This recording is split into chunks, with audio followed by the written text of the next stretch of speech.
we've had a long partnership with Gavin at Cornerstone Wealth to provide some education opportunities and information. If you have further questions after the session, you can always email us or give us a call in the member care team, and whatever we can't answer, we'll endeavour to get an answer through Gavin or other sources to help you out.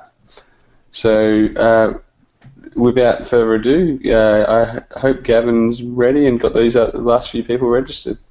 Yeah, fantastic. That gave me just enough time to get them online, so that's really, really good. Thanks so much for introing the session, Nathan. Really appreciate it. And thanks so much for your support over the years. It's been great. Yeah.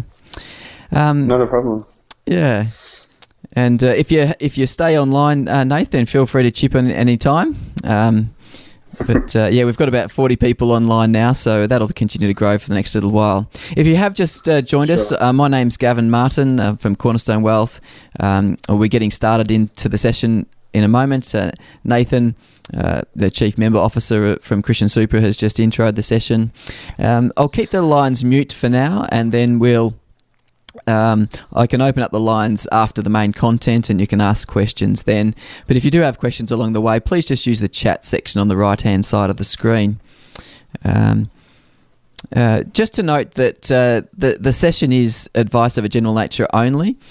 Please take it as that, and because you need to take into account your own personal situation and needs, and seek personal advice before making any decision. If you do need personal advice, we can provide that to you. The way that we go about that is we have you first complete a questionnaire. We then meet with you for an initial consultation where we try and understand your goals, your current situation, and discuss the pros and cons of the range of options. Now that session is still general advice. If we give you specific recommendations, then we need to provide that in writing, and that's called a statement of advice. We present that advice to you. We can help you implement it and provide ongoing advice. So you can take this process as far along as you need or want to. The overview of the budget, you've probably all seen in the media. It's been a real change of heart from last year's budget, where we were talking about a contribute and build, everybody having to partake in it because there was a budget emergency. This year it's really about stimulating and spending. People have termed it Joe Hockey moving from a glass half empty to a glass half full mentality. It's the 8th deficit budget, which is significant to having been in a surplus for many years, and I guess this is the 25th year of economic growth with no recession, which is, I think, a record in the developed countries. There are some question marks around the credibility of the surplus. Some of the figures, so if you look at the GDP growth figures from last year and this year, each year they've increased the growth rate of GDP by 0.25%. So there is some question mark about how attainable a surplus is in 2018-19 financial year, but that's what they're projecting at the moment, and hopefully that actually will be the case and they're able to achieve that. The election platform, as we'll talk about, is been on the small business stimulus, focusing on that stimulus and spend, farm tax breaks, childcare reforms. It has been linked a little bit to last year's family payments, and so whether that gets through when it's linked together through the Parliament, if it's linked together, is a question mark. But the other areas, there has been some age pension changes, which are probably the most significant tonight. So I'll start with that. And one key area is that the superannuation changes have been ruled out for this first term, and that's one thing that the government has stuck to. They might have dropped their paid parental leave scheme, the Rolls-Royce version, but they have stuck to not touching superannuation at this stage. So I'm going to focus on now, and apologies for those people that aren't anywhere near the age pension age, but one of the key 60% of you are in that 50 to 65 and another 15% in the 65 plus. So there's a large proportion of you that are, this will be relevant for. And it's a significant change from where we were last year. Last year they announced that they were going to reduce the increase rate of the age pension and other pensions as well, so the carers, bereavement allowance and veteran affairs pension. They were going to reduce the rate that it was going to increase. So it was going to either be by the CPI or I think the other measure that they used was wages. And so what's happened is that they've dumped that all together, and they've focused on a new measure, which is from the 1st of January 2017, the taper rate, which is the fortnightly amount that your pension is reduced by based on your assets test. They're reducing or increasing the taper rate from $1.50 to $3 per $1,000 of assets. Now, this might sound confusing, but I'm going to try to walk through an example for you so that you can understand this and how you might be impacted by it. So just to reiterate, all of these announcements generally need to be passed through the Parliament. So like last year, some of them weren't passed through. So we need to just bear that in mind. And whilst they are announcements and they may get through, they also have a chance that they potentially might not get through as well. So just be wary of that as well. But if these get through, they're supposed to start on the 1st of January 2017. So this example, to try and help you understand how this new rule with the age pension works, is so we've got Ralph here, who's 68 years old and he's single. He owns his own home, but as we've crossed it out, it's not asset tested at all. Your home is excluded from the Centrelink assets test. He also has $47,000 in cash, and he has $400,000 Christian pension, and he's got some shares up here as well. Works a lot better when the slide builds in. So what that means is that his total assets are $547,000. That's what Centrelink will be testing. He's likely to have a vehicle and some contents that he would add in there as well, but for simplicity, we've just left it at those assets. The lower asset threshold is currently $202,000. So that means that he has $345,000 of assets over the lower threshold. Now, how the taper rate works is that for every $1,000, so you divide the 345 by $1,000. For every $1,000 over the lower threshold, your fortnightly pension is reduced by $1.50 per $1,000. So your fortnightly pension in this case is reduced by $517.50 per fortnight. Now, if the maximum for fortnightly pension for a single person who owns their own home is $860, then the current fortnightly pension for Ralph in this scenario is $342.70 per fortnight. Now, under the proposed threshold, which is it's going to increase slightly, so there will be more people accessing the full pension should these rules come in on the 1st of Jan 2017. The difference between, or the amount of assets over $250,000 is now reduced to $297,000. But if you look at the taper rate now being $3, his pension is reduced by $891 per fortnight, which is more than the maximum pension. So he ends up with nil pension. So Ralph is one of the 326,000 age pension recipients now who will basically lose out and not receive any pension at all. So he'll lose the nearly $9,000 pension that he's currently getting, and he'll be fully reliant on his own money. So he'll be reliant on his $400,000 Christian pension, cash and shares. It's not until he then comes down under the upper limit that he'll start to receive the pension again. So what the government's doing is, rather than reducing everybody's pension, they're reducing pensions of those people who have some assets to rely on their own assets for longer, and then as their assets reduce, then they'll be able to access the pension over time. But it's a significant change. So in Ralph's scenario, it's $9,000. I'm not sure how many of you are in similar scenarios, but I'll just go to one more example where we look at a couple. If I can go to the next slide. So this time we've got Sally and Sam, who are 68 years of age, 68 and 72. They're married. They have a home worth $800,000, which again is not included in the assets test, so we can leave that off the table. They got cash of $40,000, Christian pensions of $600,000, and some shares of $100,000. So their total assets that'll be accessible for Centrelink is $740,000. The lower threshold at the moment for the assets test is $286,500, and the assets over that limit or that threshold is $453,500. Taper rate at $1.50 for each $1,000 over that rate means that their combined pension will reduce by $680 per fortnight.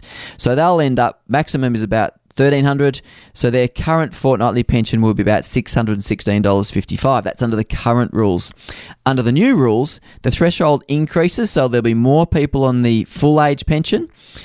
But in this scenario, Sally and Sam have $386,000 of assets over the age pension lower threshold under the new rules.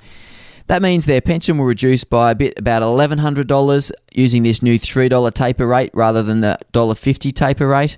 And therefore, their pension will reduce from $616 per fortnight to $201 per fortnight.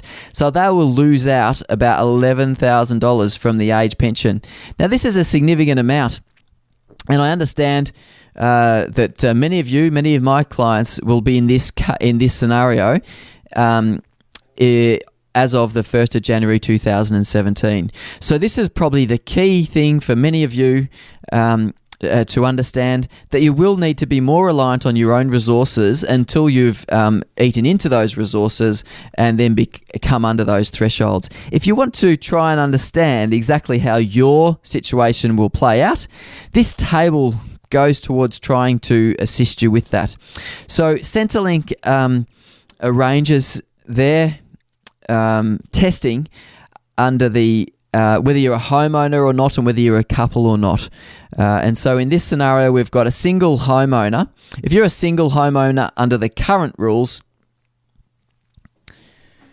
and you've got assets under $202,000, then you'll get the full age pension. Now that's proposed to go up, so there'll be more people in the future getting the full age pension, but the threshold at which the age pension cuts out will go down. So if there's a single person, this is like Ralph in our previous scenario. He had assets of $547,000, and therefore he was excluded from the age pension because under the new rules he had too many assets. Under the current rules, if you got less than $775,500, you'll still get a part age pension. Now you can look at your particular scenario.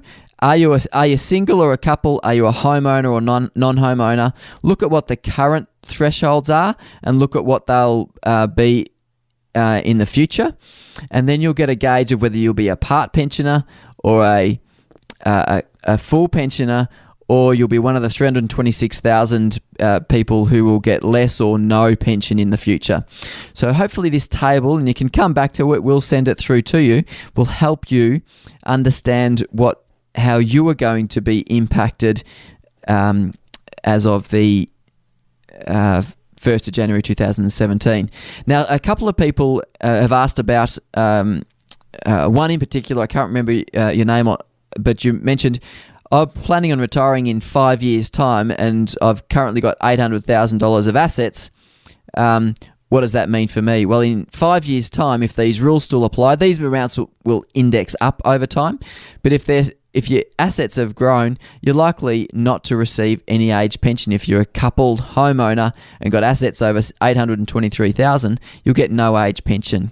Now, there is one consolation, and that's represented down here, and that is that if you are currently receiving the age pension, and because of the new taper rates will come off the age pension, they're going to allow you to maintain your Commonwealth Seniors Health Card or Health Care Card so that you gain access to the pharmaceutical concessions. So that is one consolation. We haven't heard about how long that will be for, or whether that's going to be for 2 years beyond that, or whether it's a shorter period. But at the moment they're saying that you'll still have access to the card, which is what many people try to aim for, getting access to that card, because it can be several $1,000s worth of annual benefits.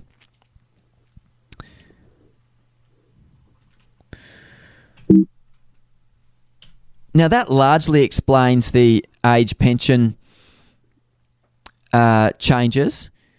I'll just check for questions. Is the full pension for couple $1,250 per fortnight? Yes, Sharia, it is per fortnight per couple, yes. It's a combined amount. So that's the maximum age pension that you can get if you're under the assets test, under the lower threshold of the assets test. Now, I've only talked about the assets test. There also is an income test, but a lot of people are tested under the assets test, so that's why I've just focused on this here. If you have, for example, a defined benefit pension or some other indexed pensions, then you may be excluded under the income test, and these rules may not apply. It may be the income test that applies to your particular scenario. Now, there are some other changes for those people who are living overseas with the age pension. They're tightening up the for those people who are living overseas and receiving the age pension, they're tightening up the rules a bit there. Currently, you can be living overseas for 26 weeks and still receive the full age pension, but they're going to reduce that from the 1st of January 2017.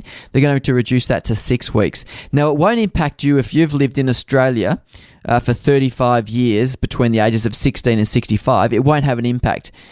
You'll still get the full age pension, but you won't get the supplement, which is only a smaller amount of the age pension. But for those people that haven't satisfy that 35 years living in Australia between 16 and 65, then you might get a reduced pension from 6 weeks, or you may get no pension. So that's just a change for those people that are living overseas.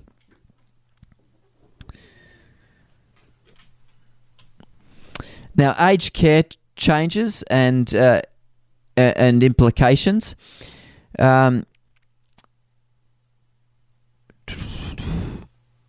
This is still age pension, sorry. So for those people who are losing several $1,000, like between 10 and $8 to $10, $12,000 that they're losing in payments, then one thing you'll need to factor in is, or consider, is your cash flow. You may need to draw more from your superannuation or your pension, so you need to factor that in. Other implications are that you might lose the age pension, but then if your assets reduce and then you re-qualify, your account-based pensions may be deemed. So it may mean that you might be tested differently than you currently are, particularly if you've started your age pension before the 1st of Jan 2015. So you need to factor that in as well. There also are some other changes to residential aged care, because you might actually find it harder to meet the cash flow requirements if you're in aged care at that point in time and on the pension and come off the pension or receiving a lower pension. But that might mean that you also have a lower income tested fee if you are in a resident of an aged care facility as well. And the other thing is that you might reduce the assessable assets test. I think I just mentioned that. And so you may, it may reduce some of your aged care costs as well. So just factor in mainly, the main point of this slide here is really about your cash flow requirements and factoring that in. So that's really all the content about the aged care and the age pension. Let me know if you've got any further questions before we move on. Are cars and caravans included in the assets test or assessable assets? Yes, Phil, they are. So they're part of the test. You'll need to include that in your assessment when you're talking about total assets.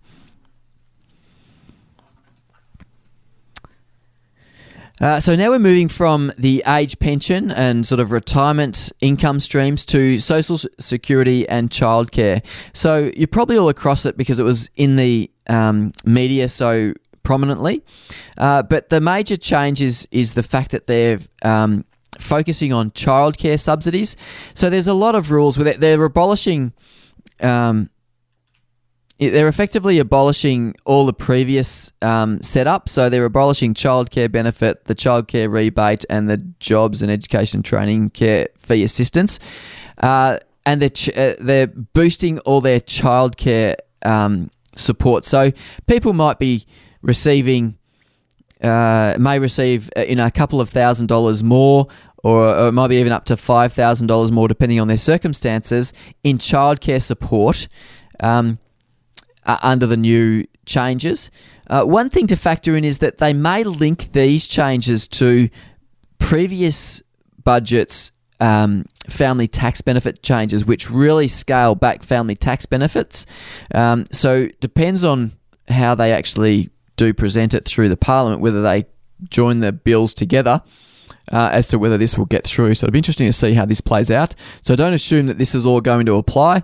You'll need to keep tabs on what's happening in the Parliament.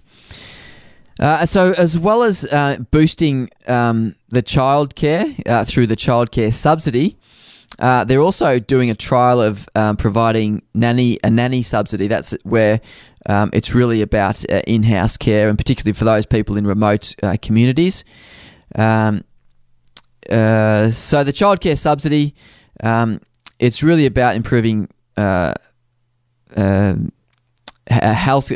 childcare arrangements. And the thing to note here is, if you are in this scenario, I know we haven't got as many people in this demographic online, but the key thing to consider here is that the amount of subsidy that you can get is going to be based on both your income and the amount of time that you work as well. There's also a requirement that you need to be immunised. That's another addition, and that also impacts family tax benefit Part B. You won't get the family tax benefit, Part A. You won't get the family tax benefit Part A subsidies if your children haven't been supplements, not subsidies, if your children haven't been immunised. So the point here is that the childcare subsidy is being paid as a percentage of your childcare costs, but it tapers based on your income and also the amount of hours that you work. So here are the rules in terms of income. On the next slide, we've got the rules in terms of the hours worked. So if you've got a family income of less than $65,000, then you will receive 24 hours per fortnight of childcare subsidy. But if you earn over $65,000, then you've got to factor in the rules on the previous slide, plus the amount of hours that you're working here to work out how many hours of subsidy you'll get. But generally, across the board, there's going to be more funding for you to subsidise your childcare arrangements. So in that respect, it's supporting families, it's supporting young families, particularly those under 6, because at age 6, they're proposing that they'll cut out. The nanny subsidy is a trial as of the 1st of Jan. It's really focused on people like ambulance workers and nurses who are doing shift work, and also those in regional centres. And it's also a trial where there'll be a selected people, so they don't actually say how you can actually get onto the trial, and it's supposed to start 1st of January 2016. But all about moving away from paid parental scheme, which was the Tony Abbott's signature policy that he dumped. So he has totally dumped the Rolls-Royce paid parental scheme, and he's also stopped the double dipping, the so-called double dipping, where people who were eligible for both their own employers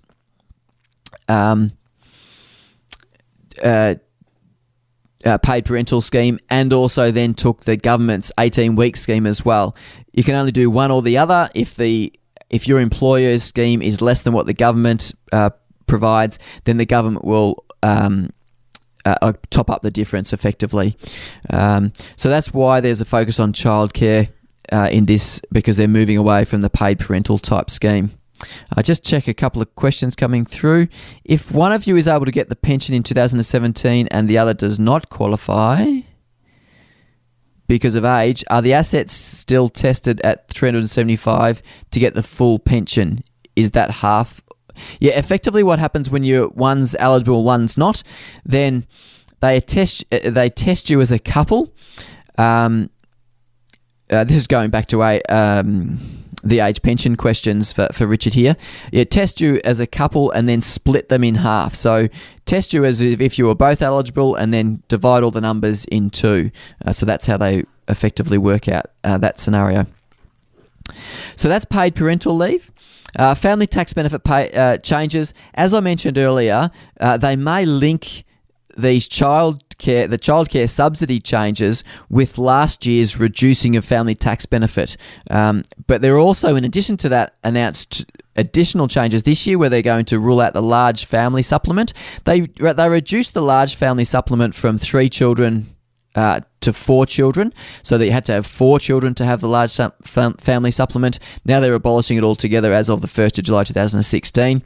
And they're also reducing the time that you're eligible for the family tax benefit Part A while overseas. So if you're overseas for any 12-month period, they'll only pay it for actually 6 weeks of the time.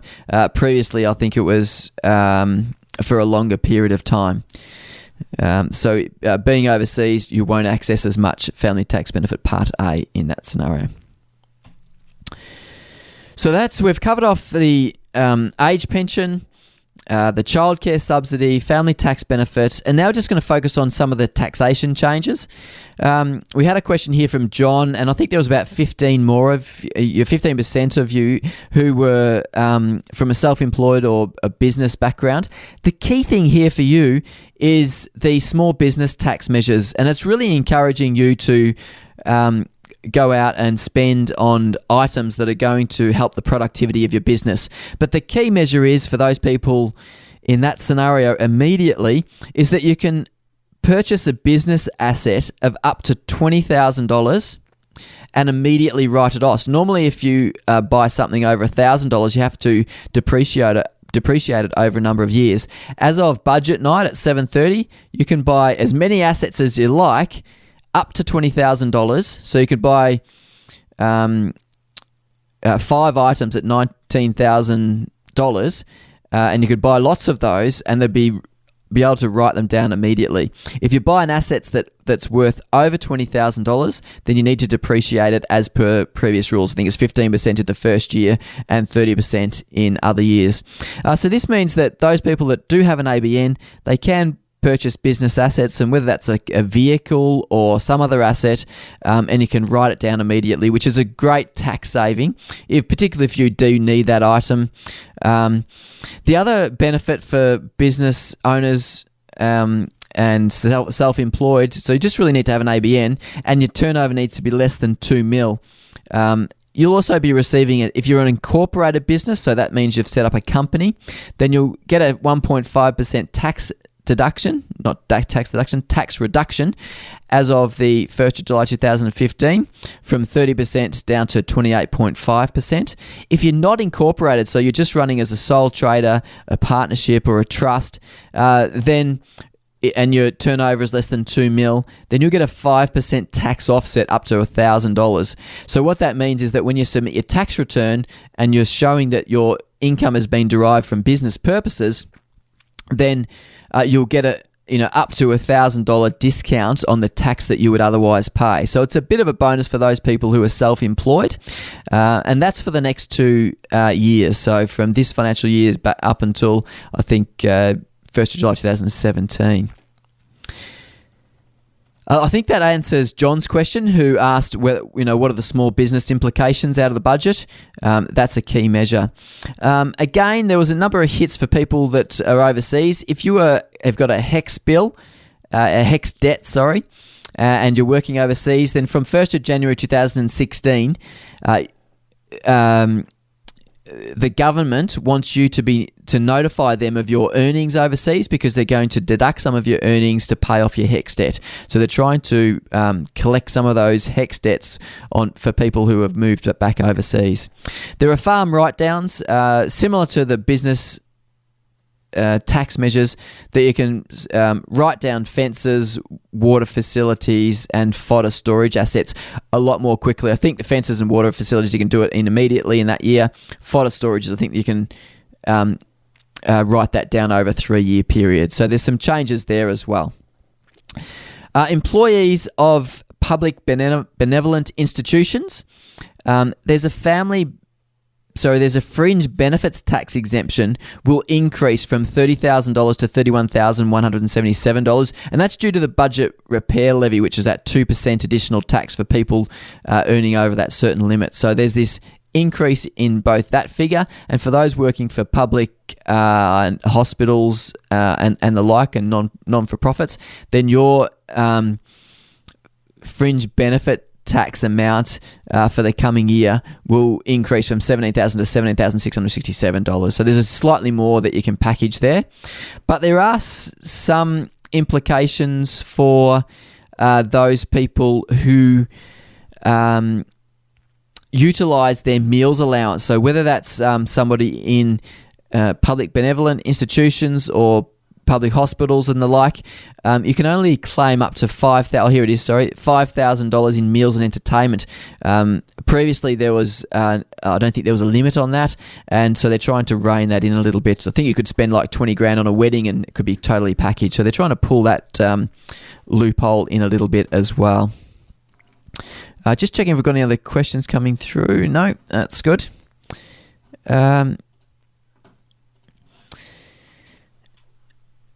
So they're the key parts of the budget that I saw would impact most of the people online. I'm just going to cover off now the top 10 tax tips, and then we'll go into opening up the line so that you can ask your particular question and answer the questions that you submitted as you're registered for tonight's webinar. Now, these top 10 tax tips haven't changed from last year. Actually, one of them has, but generally they're the same. So they're small items, but if you can take advantage of them, they end up being worth thousands of dollars over the years. So the big one is the government co-contribution. Put $1,000 into your super in non-concessional contributions. So this isn't salary sacrifice. This is money that you've got in your bank account, you're putting into your super as a personal or what we call non-concessional contribution. There's no tax payable on that $1,000 going into your fund. And if you are fully eligible, that is your total income is less than this lower threshold of $34,488 in this financial year, then the government will give you $500. They'll deposit that into your superannuation account. If you earn between $34,488 and the upper threshold, $49,488, then it tapers back. So if you earn, for example, $40,000, I don't know the exact figure, but you might only get $250 instead of $500. So there is a tapering back there of the government co-contribution. Now, to be eligible, you need to earn 10% or more of your total income must come from eligible employment, running a business, or a combination of both. So you can't be totally reliant on investment income or your pension. You've got to be generating at least 10% of your income from employment or business purposes. You've got to be less than 71 years of age. You cannot hold an eligible temporary visa at any time during the income year, and you must lodge your tax return. I think it's at point A3 in last year's tax return that you had to specify that you did make this co-contribution. And what happens is the government, Christian Super, for example, reports to the ATO. The ATO gets your tax return, matches those off, checks them out, and then if you're eligible, then they'll put the money into your account.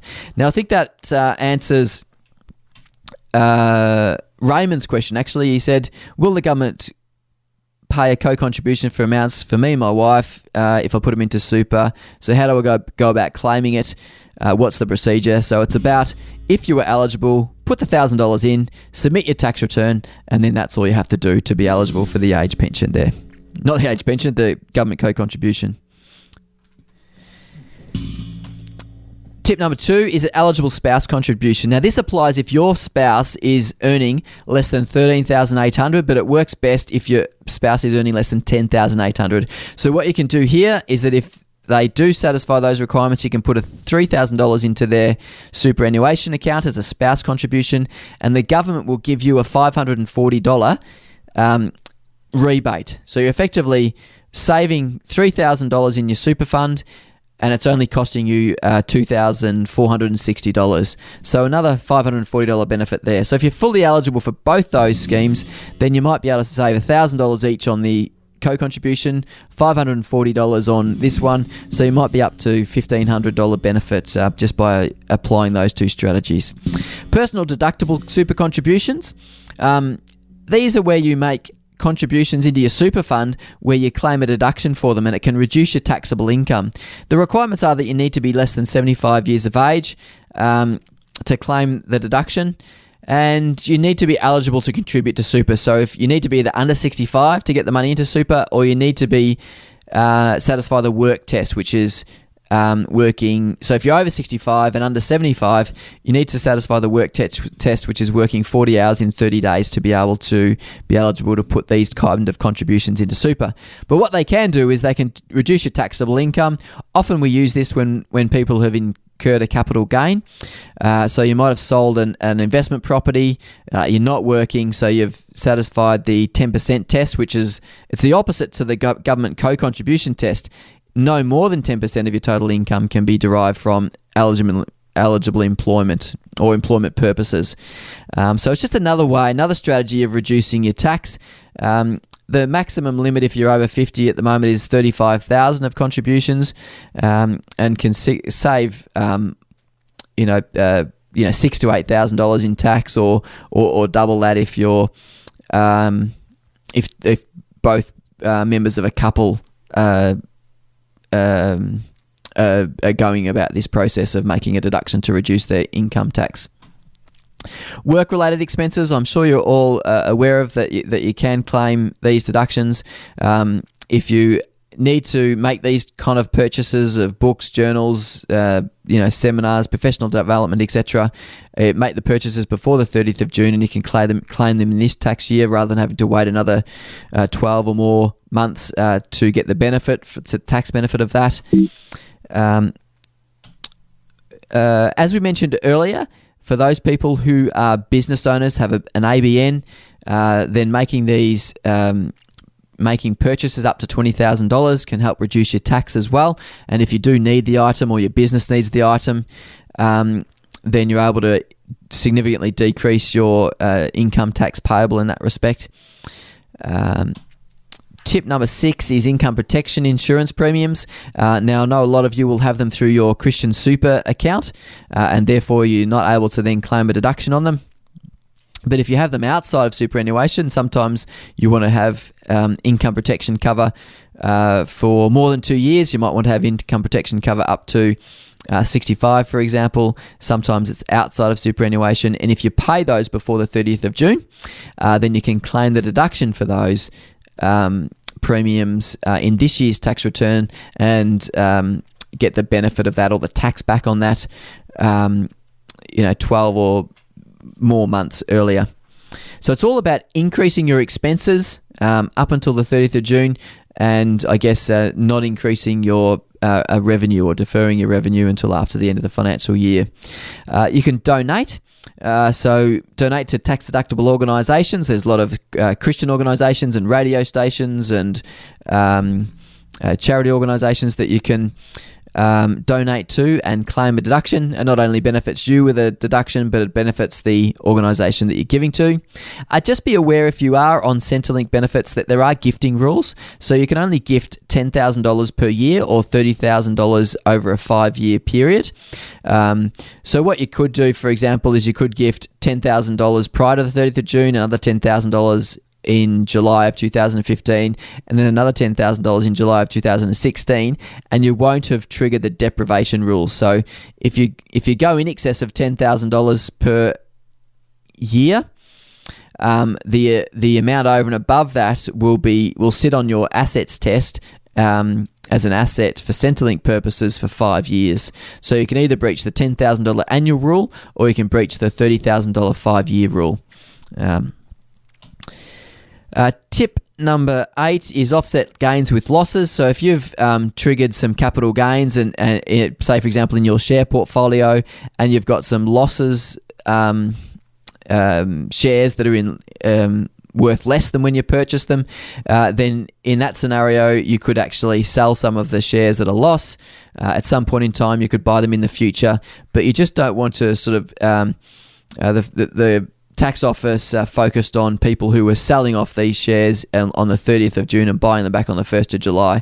They're sort of wash strategies where you're just specifically buying and selling based on offsetting the gains. But if you can legitimately want to sell off those shares with losses, you can buy them back later. That's fine. I guess they were focusing on those people that were selling them on the 30th of June and then buying them back on the 1st of July. Tax tip number 9 is prepay interest. So if you've got any investment properties that with loans or share portfolios or other investment debt, you can prepay the interest on that. Sometimes it does lock you into the asset, so it means that you can't sell the shares. It locks you into an interest rate, or you can't sell the property if you've locked that in, or you'll almost be penalised if you sell a property and you've prepaid the interest. So factor that in. And the other thing that happens when you prepay interest is that you're bringing forward a deduction in 1 year. So if you don't do it the following year, you kind of get a big hit of tax the following year. So it kind of locks you into prepaying the interest year on year if you do it 1 year. So to avoid getting hefty tax bills in the following year. But you can prepay interest. It does sometimes help. Private health insurance is always a good one to cover off. If you are earning, depending on your family situation, you might be a single or a family, but depending on your earnings, by holding private health insurance, you can avoid paying the Medicare levy surcharge. So for families, if you're in the $180,000 to $210,000 bracket, tier 1 bracket, you'll avoid the 1% surcharge by having private health insurance. You can look at your particular family situation, your earnings level, and seeing what savings you could make. So this 1% Medicare surcharge is charged on your total taxable income if you haven't got private health insurance. And so just by having private health insurance, you can avoid that sort of cost or that sort of tax and get some benefit from having the private health insurance as well. Single parents and couples, including de facto couples, are subject to family tiers. For families with children, the thresholds are increased by $1,500 each for each child after the first. So these thresholds do increase by the more children that you do have. So they're the top 10 tax tips. Review of the federal budget. If you need further information, then you can, as Nathan mentioned, you can contact the Christian Super Help Desk. There's the Christian Super website. There's the Equip Super, which is like the online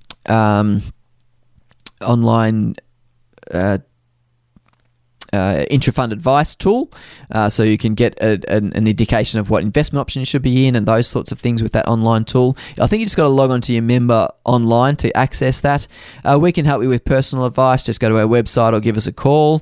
You can also access previous webinars on the Christian Super website as well under christiansuper.com.au/member-webinars.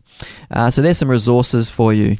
Now what I'll do now is that I've got a list of questions. The first one is from Kimberly, and I can walk through answering these questions. There's 20 of them, but for those people, and a courtesy for those people that are still online, I can answer your questions if you either put up your hand and I'll open your line, or if you ask the question via the chat section on the right-hand side control panel.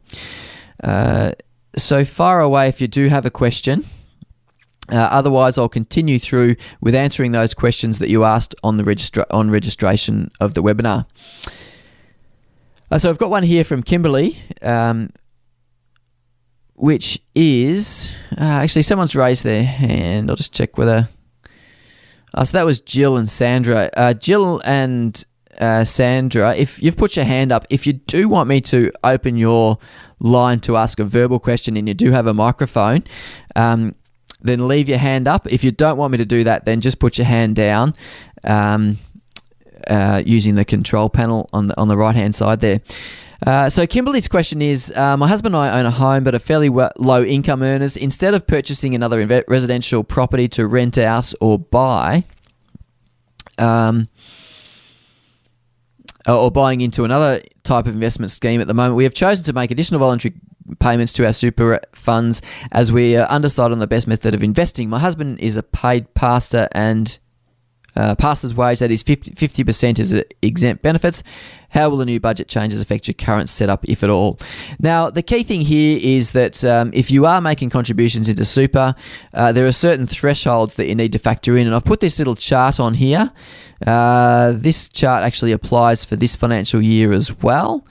So I can actually change this to 2014/15 financial year. And so if you're if you're a pastor and you're earning 60 grand, half of that is exempt benefits, which means that only $30,000 of it is taxable.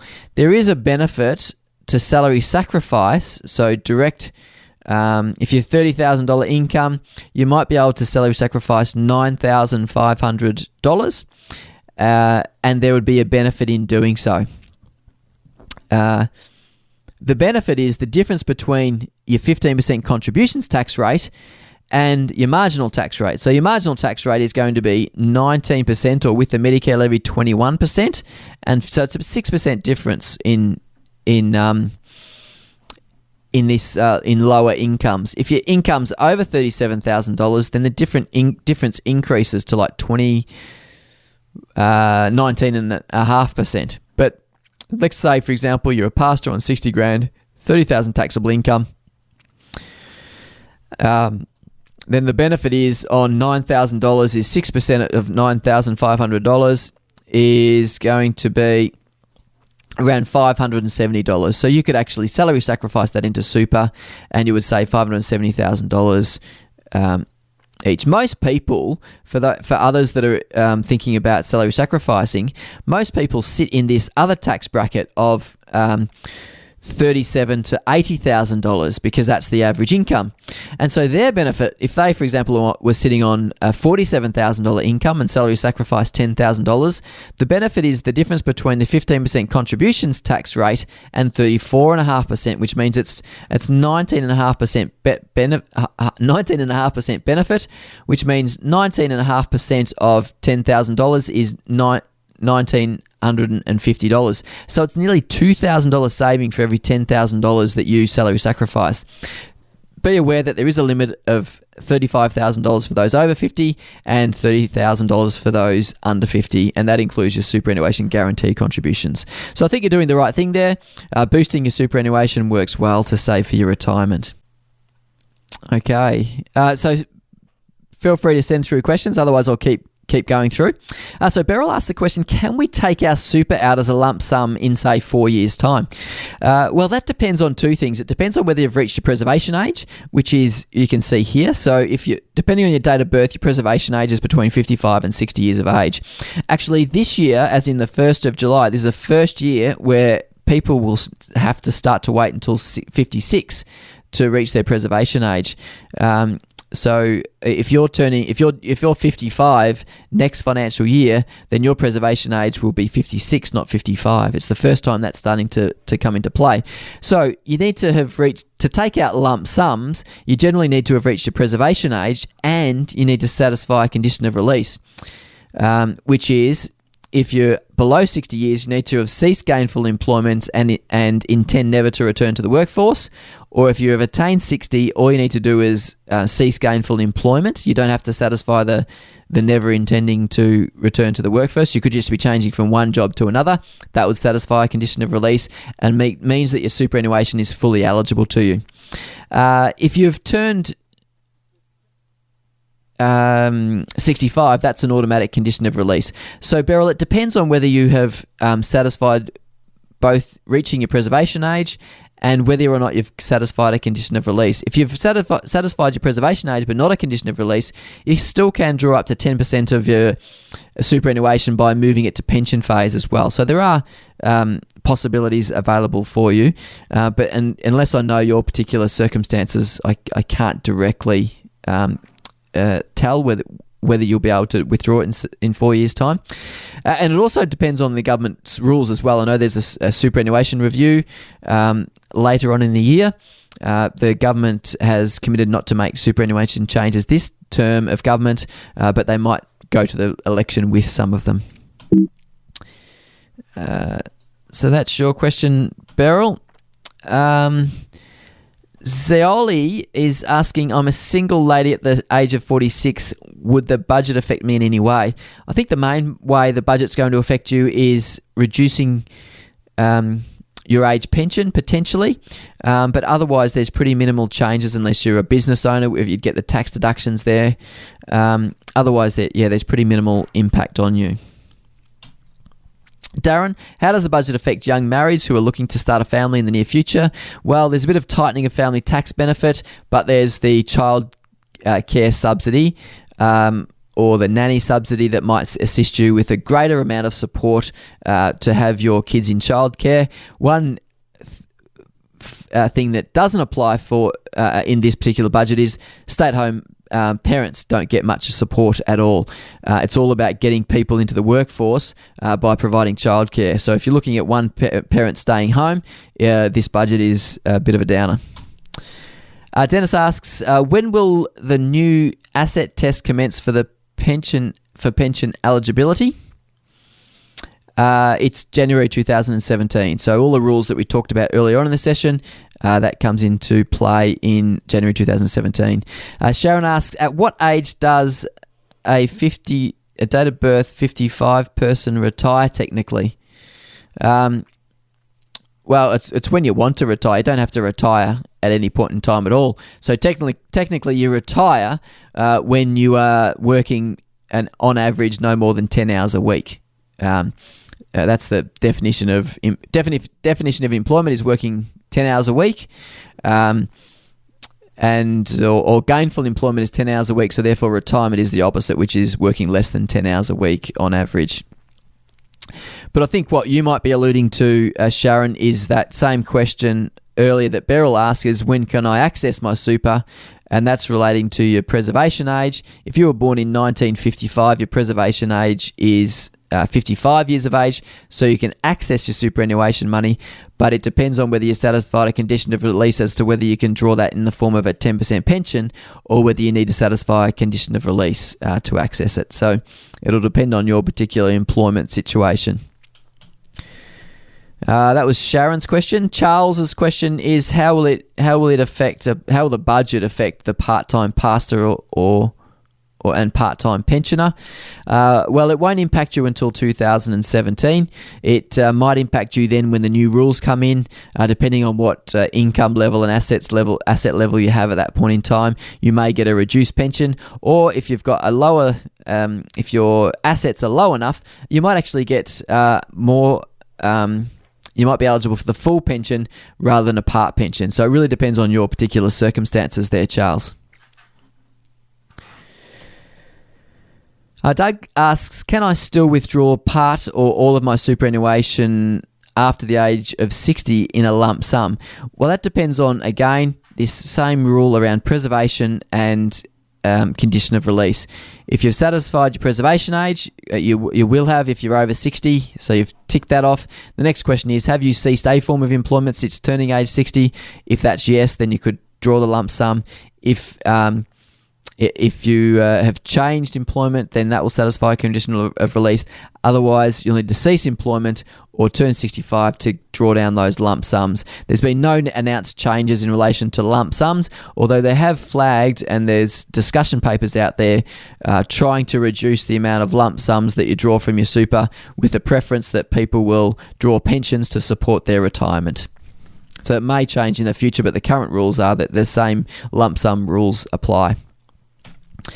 Philip asks, is I was working full-time until the December 2014 when I relocated to Kalgoorlie from the northern end of the Gold Coast, I think that is. I turned 65 yesterday and today received a call from Centrelink wishing me a happy birthday. That's very nice. And informing me that I will receive nil pension because my wife is earning an income. I do plan to work, however, would be pleased to hear about the family income and the effect on the age pension. At present, I do not have any income from my super. However, I understand that this would be included in the overall income as well. I was in receipt of an income from a transition to retirement income from Australian Christian Super prior to adding that to my existing Christian Super balance.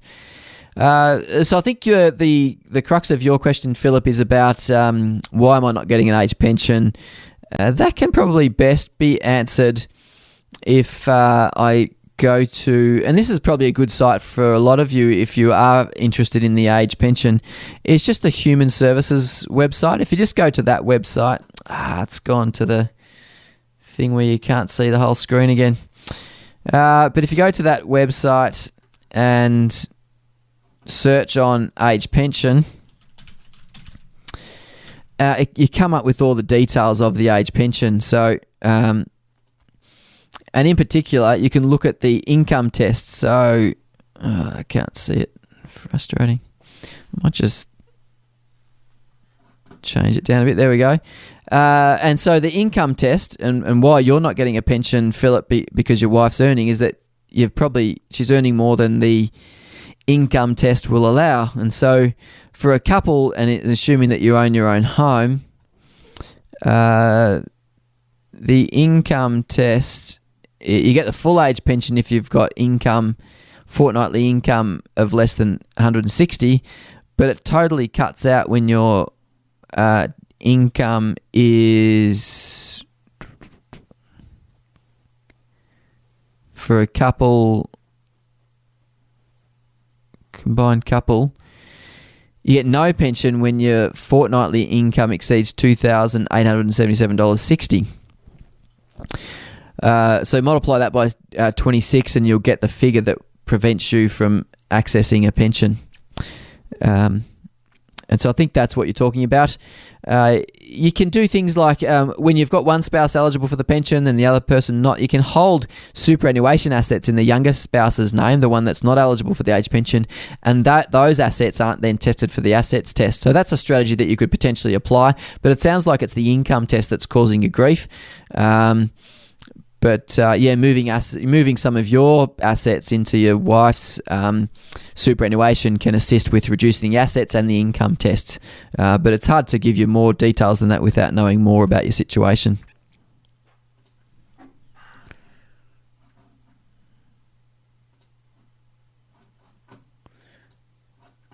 Thanks, Jordan, for the positive comments there. I think you're leaving the session, so just giving some thank you. Appreciate the feedback. So that's Philip's question. We'll keep on moving. Actually, there might be a question coming through. Just let me check. No, that's all good.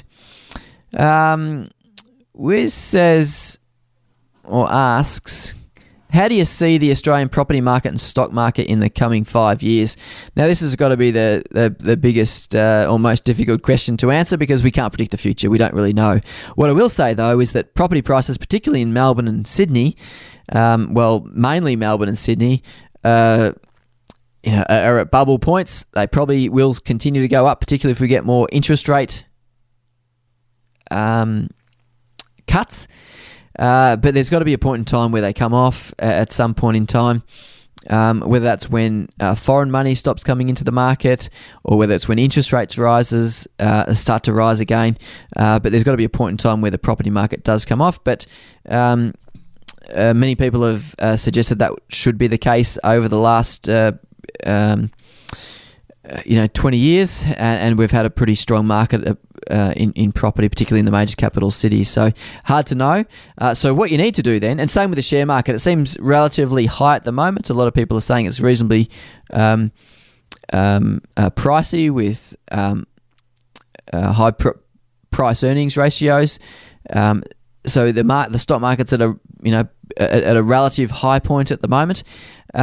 But what you need to do there is factor in the longer term. It's really difficult to time the market and pick stocks. And so you really need to have a plan in place and know that even if something does happen in the future, that you are, as in either the property market or the stock market drops, you need to be able to weather that storm. One of the ways that you can weather that storm is have a cash reserve. That can be within your superannuation or outside of your superannuation, depending on whether you're able to access it or not.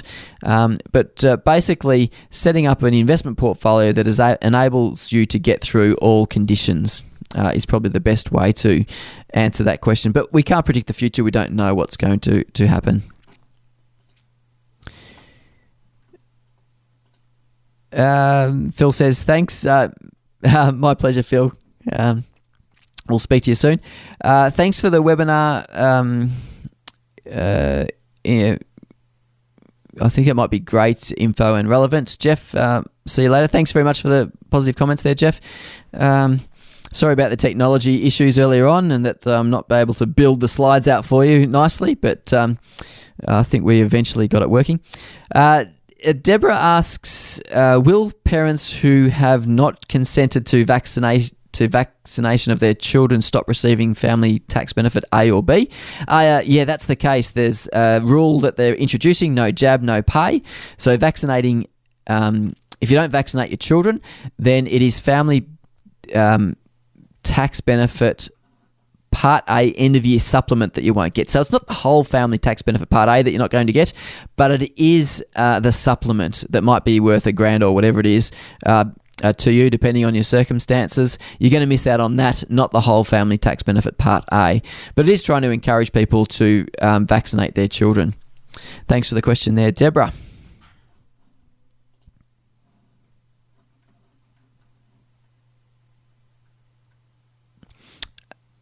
Gary saying, signing off. Thanks for the positive feedback there.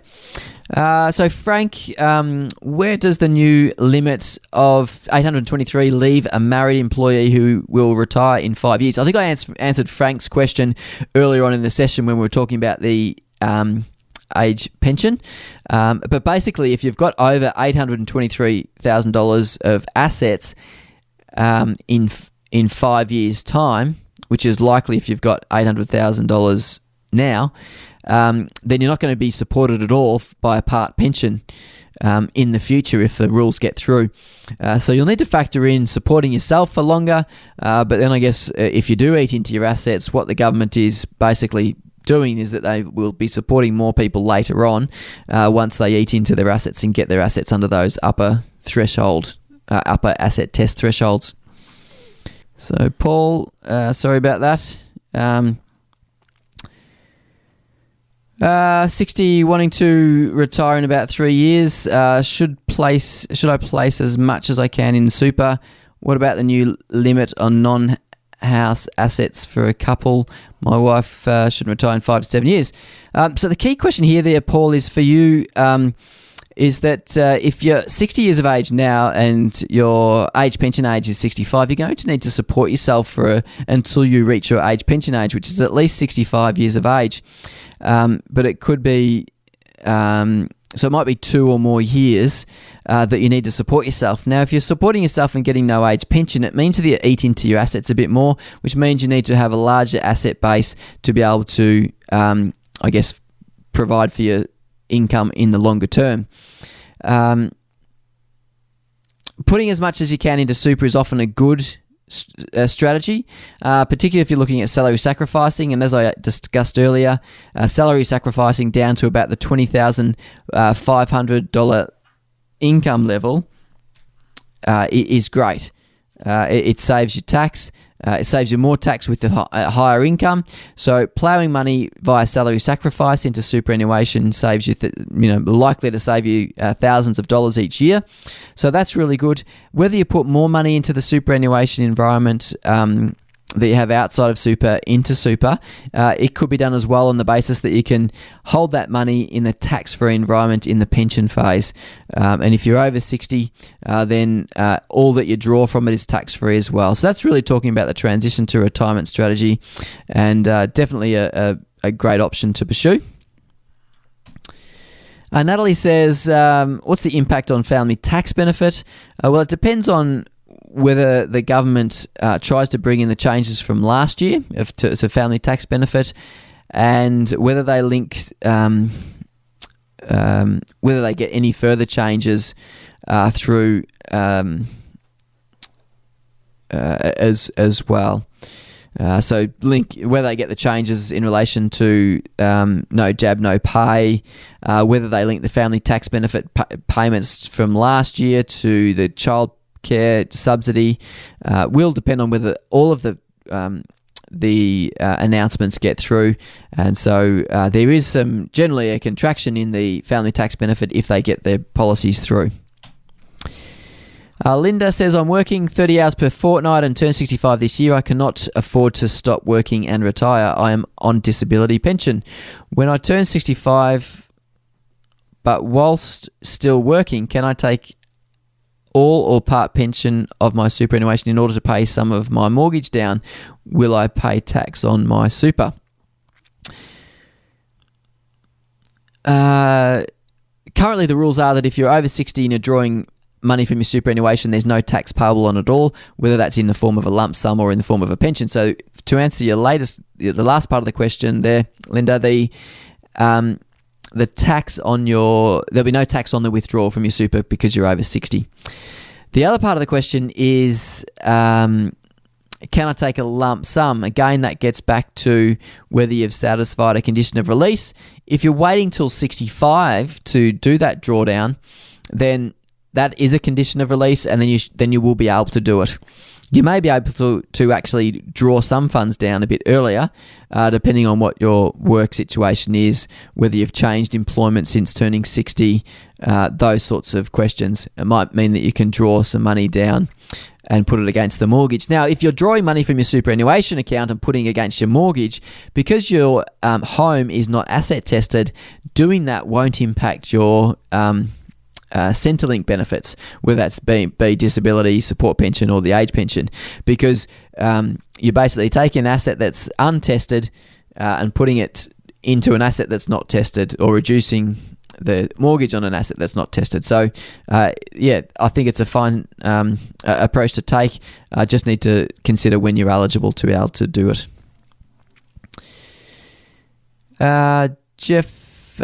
Gary's signing off. Thanks, Gary, for joining us. Appreciate that. Hi, Gavin. Will the current pension card holders still be able to continue with the discounted car registration, etc., after January, even if they do not qualify due to asset limit changes? Yeah, good question, Jim. So the answer is yes. So they've made a commitment in the announcements that if you currently are eligible for a part age pension, and then under the new rules from January 2017, you're not going to be eligible for a part pension, that they will allow you to maintain access to that pension card and get those discounts on car registration and pharmaceuticals and those sorts of things. What they haven't said is that how long that will last for. I'm not sure if they're introducing a new rule that you can access those cards long term, get under certain income and assets tests, or whether they're just allowing you to have it for, say, 2 years beyond 2017. They haven't really articulated that yet, so we'll see. Hope that answers your question, Jim. Alan asks, I am assessed for Centrelink for income, but have... the rest of your question didn't come through.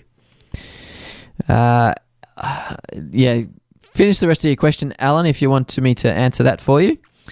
It's only got, I'm assessed under the income, Centrelink income, but have, that's all I got there. Andrew says, thanks for the information. My pleasure, Andrew.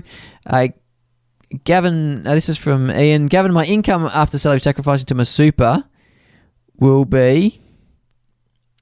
I think that's 20,000. Trying to see how many zeros there are. It's a bit small. 200. Yeah, 20,047. What if income from rental property takes me over 20,500? Should I try to spend money on the rental property to keep it under that figure? You could if it was a repair. If it's a capital expenditure, it's not going to help you because that's it's not a deductible expense. But if it is a repair or something along those lines, I wouldn't worry if it's too much over that limit because it's only a marginal tax rate as opposed to salary sacrificing that money. But if there was a repair or something you need to do on an investment property, then you could do that. Yep.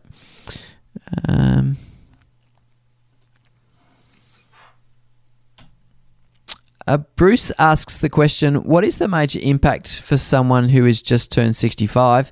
Well, the major impact of the budget for someone just turning 65 is really the changes that are announced that will come in on January 2017.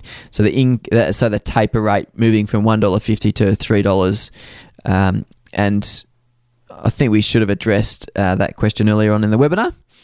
You can go back to the recording and look at that if you need more information on it.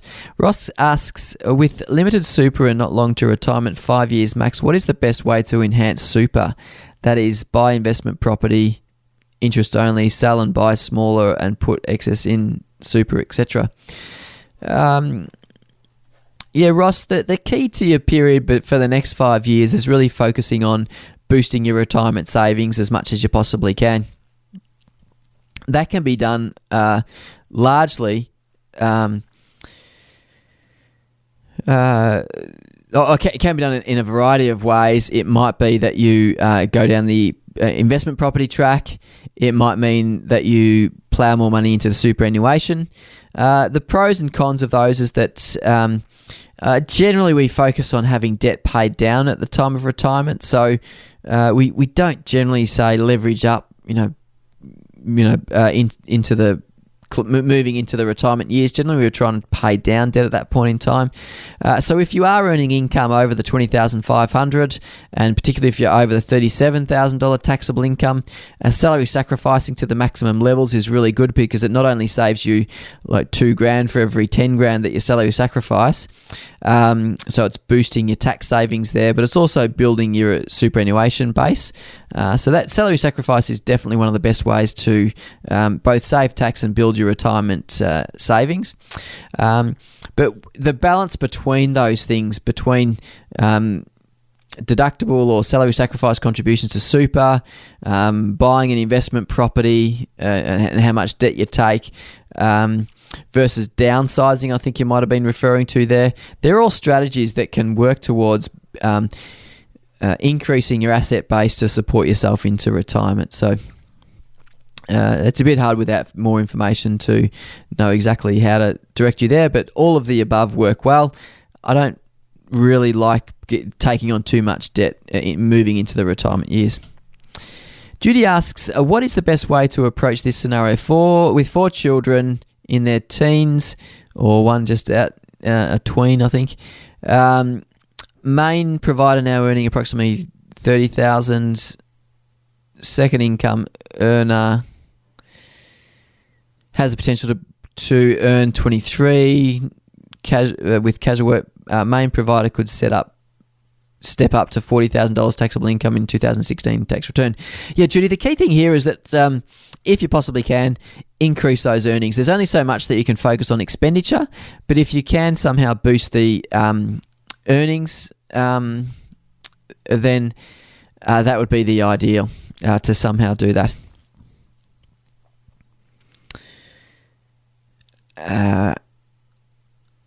You can focus on all those types of strategies like the government co-contribution. Depending on your earnings, you could do the spouse contribution. You could focus on salary sacrificing some income, particularly if you're at the $40,000 taxable income mark. So basically it's trying to use all those strategies, reducing the expenses, increasing the income, maximising your tax savings by those contributions to super, income splitting, so assets or positively geared assets, so assets that are earning income in the lower income, spouse's name. So putting all those strategies together to try and boost your savings and I guess improve your lot as you move into the next phase. And I think that's all. So do we have any more questions? If we don't, I might sign off for the night. G'day, signing off, Jim. What about replacing a broken down fence? So that's Ian. So yeah, good. So a broken down fence, if that's needed to be done, that's a repair. If it's a neighbour, I guess your neighbour could chip into half of it as well. But yeah, if it's a repair on an investment property and it's done this financial year, then it's an expense to the property, and then it would reduce your overall income. Yeah, that's good. Felicia saying bye. Thanks for participating. And David saying thanks. My pleasure. Now, if there's no other questions, then I'm going to sign off. There was one person who had their hand up that I just should... Mark saying thanks. Ian saying thanks. Pleasure. We'll speak to you soon. There was one person with their hand up. I think it was Alan Nunn. Alan, if you want me to open your line, I'll do that now. If you don't want me to open your line to try and ask a question via your microphone, then just put the hand down on the control panel. But let me try it. I'll open your line and we'll see how we go. No, you put your hand down. Thanks, Alan. Anybody who wants to ask a verbal question, I can open your line up if you like. Let me know. Otherwise, I might sign off. Thanks so much for your participation. Still got 26 people online, so thanks for staying through to the end. I think we got up to a bit over 60 during the peak of the session, so thanks again. And the next webinar is going to be in July, and we're going to separate out retirement planning into, I think, 3 separate webinars so that we can cover off the content, because there's so much in it. I end up going for too long. So if you want to, when the registration links come out, register for those retirement planning webinars that are useful, that might be useful for you. Otherwise, shoot through any questions or give us a call. Hey, Alan, you've put your hand up again. Shall I try opening a line? We'll see if it works.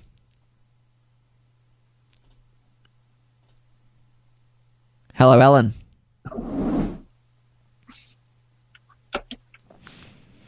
I think we can hear you, Alan, if you wanted to ask your question. Can you hear me? I can, yeah, go for it. I'm assessed for my pension on income, but I have the only income I've got is my pension. Should I be on assets? Are you fully eligible for the pension? Are you getting the maximum pension?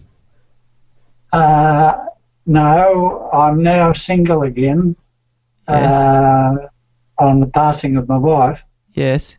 And I lose about $10 or $14 a fortnight off my pension. Right, okay. It may be relating to deeming rules. And so I'll just go back to that page that we talked about before. So there are these things called, there's a certain amount of income that is assumed on your assets. So you might sit under what they call the assets test, because you might have assets under the assets test threshold. So I'll just go to the assets test. Asset test limits. If you can still see the screen, that'll be helpful. So if we look at a single homeowner, for example, you can have assets up to $202,000 and it won't, you'll get the full age pension. But if you had $200,000 of assets other than your family home, there is an assumed level of income on that, which then might be the reason why it's assessed under the income test. Let's see if we can work it out. So it's 202 if a single homeowner. Let's say that we had $200,000 worth of assets, and we'll work out the deeming rates if we can. I just might search on deeming to get those deeming rates. So here's deeming. So how deeming works is that for your number of assets, there's an assumed amount of income. So deeming rules. So if you're single and getting either the pension allowance, the first $48,000 of your financial investments is deemed to earn 1.75% per annum, and then the amount above that. So let's say, for example, just for your privacy purposes, we can say that you've got $200,000 worth of assets, and so on the first, let's move it over here, on the first $48,000, they're assuming 1.75%. So 0.0175 times $48,000. So that's $840 of income per annum is what they're assuming. Now, they also assume 3.25% per annum on the amount above that. So if you've got 200,000 of assets, that's $152,000 is deemed at 3.25. So multiply that by 0.325, which means that's four plus, I think it was 840. So 4,940 plus let's plus, I think it was 840, wasn't it? Is that right, Alan? And so your total income that is deemed from your asset is $5,780. Now, if you do that on a per fortnight basis, so divide that by 26, that means you've got $222 of deemed income. Now, that means that you're over the limit of, I think it was $160. Let's just go back to that limit. So the income test for pensions. Read more about the income test. So if you're a single, you can earn up to $160 without it affecting your pension. But you're, well, under this scenario, we've assumed, for example, that you've got $200,000 worth of assets, and that will reduce your, so for every 50 cents over the, it's reduced, your pension is reduced for 50 cents for each dollar over $160. So if we take $160 from our 122, that means we get $62, and we divide that by 2, so because it's 50 cents. So it means that there's $31 per fortnight reduction in the age pension. So do you understand that? So it sounds like that you're not being tested under the assets test, but because those assets are being deemed, they're assuming to earn a certain level of income, you're being tested under the income test. So it sounds like that's what the scenario is. Would that make sense? That makes a lot of sense. Does that help answer your question? Certainly does. Oh, that's good. Thank you for your comment. Yeah, my pleasure. All the best, Alan. Thank you.